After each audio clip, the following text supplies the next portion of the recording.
Good morning students, कैसे हो आप सभी।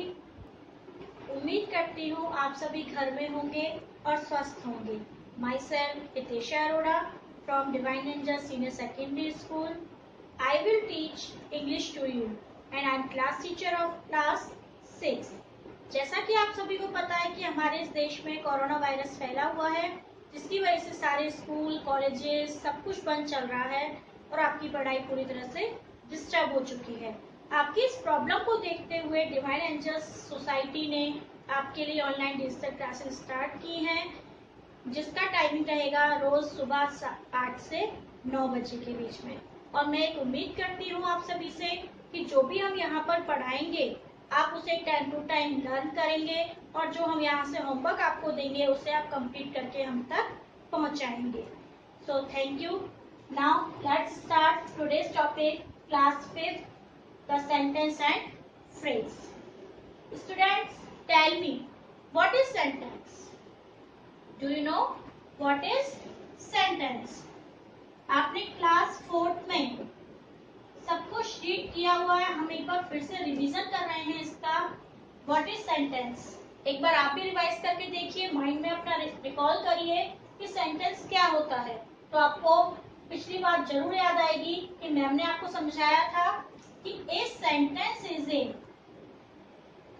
रिकॉल करिएगा, a sentence is a group of words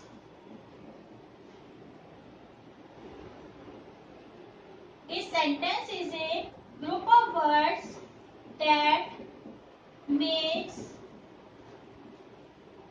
complete sense. याद आया आपको सभी को क्या लिखा हुआ है? A sentence is a group of words that makes complete sense. आप सिर्फ इस वर्ड पर फोकस करिएगा, कंप्लीट सेंस। और मैं क्या बोल रही हूँ? एक ग्रुप ऑफ वर्ड्स।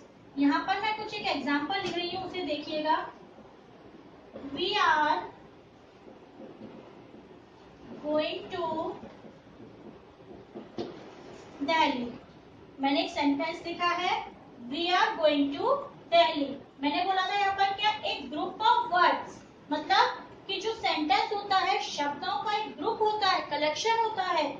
जैसे यहाँ पर 1 2 3 4 एंड 5। यहाँ पर कितने वर्ड्स हैं?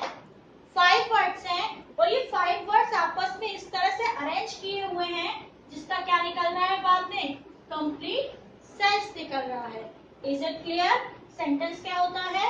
ए sentence is a group of words that makes complete sense. Sentence शब्दों का एक ग्रुप होता है। शब्दों का ग्रुप भी कैसा होता है कि शब्द इस तरह से अरेंज किए हुए होते हैं, इस तरह से व्यवस्थित होते हैं कि उसका क्या निकलता है? कंप्लीट सेंस निकलता है। क्लियर है स्टूडेंट्स? सेंटेंस का mean clear? Yes. Now, a sentence has 2 parts. कोई भी सेंटेंस हो उसके कितने पार्ट्स होते हैं? 2 पार्ट्स होते हैं। फर्स्ट पार्ट होता है सब्जेक्ट। फर्स्ट पार्ट क्या होता है? सब्जेक्ट। एंड सेकंड पार्ट क्या होता है? प्रेडिकेट। सेकंड पार्ट क्या होता है? Predicate. Now I am telling what is subject and what is predicate. Now listen. First, subject क्या होता है? Subject आपका कोई भी पर्सन का नाम हो सकता है, कोई भी थिंग हो सकती है, जिसके बारे में, ध्यान से सुनिएगा मैं क्या बोल रही हूँ। सब्जेक्ट क्या होता है? सब्जेक्ट किसी भी सेंटेंस में कोई भी नेम, क्या हो सकता है? किसी भी पर्सन का नेम, पर्सन्स नेम, कोई भी थिंग हो सकती है। क्या हो सकता है? सब्जेक्ट कोई भी पर्सन का नाम हो सकता है, कोई भी थिंग हो सकती है, जिसके बारे में सेंटेंस में बात की जा रही है। मैंने अभी क्या बोला सब्जेक्ट के बारे में? सब्जेक्ट क्या होता है? सब्जेक्ट किसी भी पर्सन का नाम हो सकता है या कोई भी थिंग हो सकती है जिसके बारे में सेंटेंस में बात की जा रही है। फॉर एग्जाम्पल मैंने लिखा है शौर्य।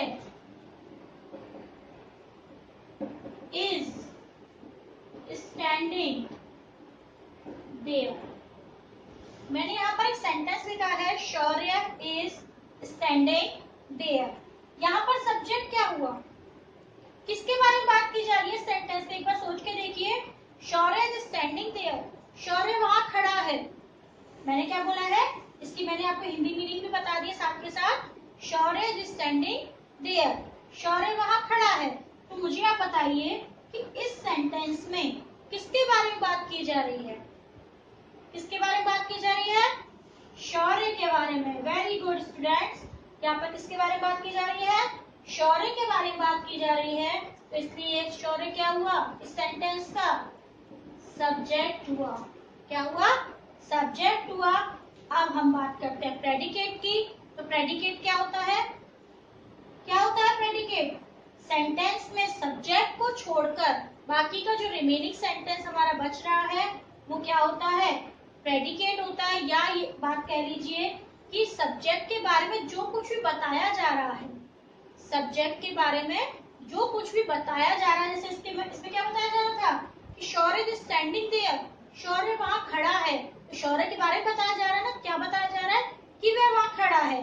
तो बाकी का जो रिमेनिंग सेंटेंस हुआ वो हमारा क्या कहलाया, predicate. Is it clear, subject and predicate के बारे में क्लियर है? Yes, very good. Again start कर रही हूँ।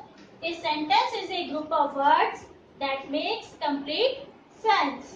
सेंटेंस क्या होता है, शब्दों का एक ऐसा ग्रुप होता है, एक ऐसा कलेक्शन होता है जिसका क्या होता है, कंप्लीट सेंस होता है। हमने फॉर एग्जांपल समझ लिया है, we are going to Delhi. इसमें हमारे 5 वर्ड्स का कलेक्शन है जो कि इस तरह से अरेंज किए हुए हैं जिसका क्या निकल रहा है, कंप्लीट सेंस निकल रहा है। अब मैं बात कर रही हूँ कि एक सेंटेंस के 2 पार्ट्स होते हैं। एक सेंटेंस, कोई भी सेंटेंस हो, उसके क्या होते हैं, 2 पार्ट्स होते हैं। फर्स्ट होता है हमारा सब्जेक्ट, जिसे आप हिंदी में भी पढ़ते होंगे कर्ता। कर्ता कौन होता है, कार्य करने वाला। इससे आपको क्लियर हो गया होगा सब्जेक्ट क्या होता है किसी भी सेंटेंस का, जिसके बारे में सेंटेंस में बात की जा रही है। चाहे वो कोई भी पर्सन हो सकता है, कोई भी थिंग हो सकती है, वो क्या होता है, सेंटेंस का सब्जेक्ट होता है। और बात करती हूँ प्रेडिकेट की। प्रेडिकेट क्या होता है, सब्जेक्ट के अलावा सेंटेंस में जो भी रिमेनिंग आपका बच रहा है वो प्रेडिकेट हुआ। या फिर ये कहें, प्रेडिकेट वह होता है जिसमें सब्जेक्ट के बारे में जो भी कुछ बताया जाता है। क्लियर है? हमारा नेक्स्ट टॉपिक है फ्रेज। ध्यान से सुनिएगा स्टूडेंट्स, नेक्स्ट टॉपिक क्या है, फ्रेज। लास्ट ईयर का आपको याद